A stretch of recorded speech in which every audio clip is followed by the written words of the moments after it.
భారత్ శ్రీలంక వేదికగా జరగనున్న ICC T20 world cup 2026 కోసం ఇంగ్లాండ్ తమ స్క్వాడ్ను ప్రకటించింది. 15 మందితో కూడిన ఈ జట్టులో డేంజరస్ బౌలర్ జోఫ్రా ఆర్చర్కు చోటు దక్కింది. వచ్చే నెల శ్రీలంక పర్యటన నేపథ్యంలో వన్డే టీ20 జట్లతో పాటు టీ20 వరల్డ్ కప్ స్క్వాడ్ని కూడా ఇంగ్లాండ్ ప్రకటించింది. అయితే ప్రస్తుతానికి ఆర్చర్ శ్రీలంక పర్యటనకు వెళ్లడం లేదు. ఈ నెల ప్రారంభంలో అడిలైడ్లో జరిగిన 3వ యాషెస్ టెస్టులో గాయపడ్డాడు. ప్రస్తుతం ఇంగ్లాండ్ మెడికల్ టీం పర్యవేక్షణలో రీహాబిలిటేషన్ కొనసాగుతున్న నేపథ్యంలో అతన్ని జాగ్రత్తగా చూసుకోవాలని సెలెక్టర్లు నిర్ణయించారు.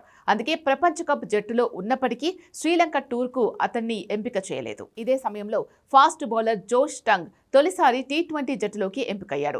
శ్రీలంక పర్యటనతో పాటు టీ20 ప్రపంచ కప్ ప్రొవిజనల్ జట్టులో కూడా టంగ్కు చోటు దక్కింది. మరోవైపు బ్రైడన్ కార్స్ శ్రీలంక పర్యటనకు ఎంపికైన ప్రపంచ కప్ ప్రొవిజనల్ జట్టులో మాత్రం లేడు. హ్యారీ బ్రూక్ నాయకత్వంలోని ఈ ప్రొవిజనల్ జట్టులో 2024 ప్రపంచ కప్ జట్టు నుంచి 8 మందిని కొనసాగించారు.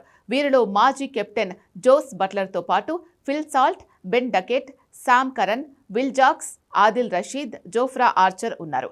గత జట్టులో ఉన్న Moeen Ali, Jonny Bairstow, Liam Livingstone, Chris Jordan, Reece Topley, Mark Wood వంటి ఆటగాళ్లకు ఈసారి చోటు దక్కలేదు. కొత్తగా Rehan Ahmed, Tom Banton, Jacob Bethell, Liam Dawson, Jamie Overton, Josh Tongue, Luke వుడ్లను జట్టులోకి తీసుకున్నారు. వన్డే జట్టులో జాక్ క్రాలీ తిరిగి ఎంపికయ్యాడు. డిసెంబర్ 2023 తర్వాత తొలిసారిగా అతడు వన్డే ఫార్మాట్లో చోటు దక్కించుకున్నాడు.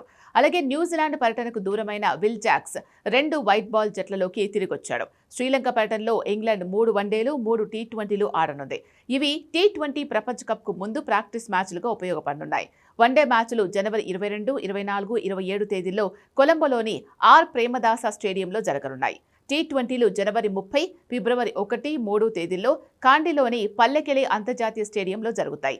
టీ20 ప్రపంచ కప్ ఫిబ్రవరి 7న ప్రారంభం కానుండగా ఇంగ్లాండ్ తమ తొలి మ్యాచ్ను ఫిబ్రవరి 8న ముంబైలో నేపాల్తో ఆడనుంది.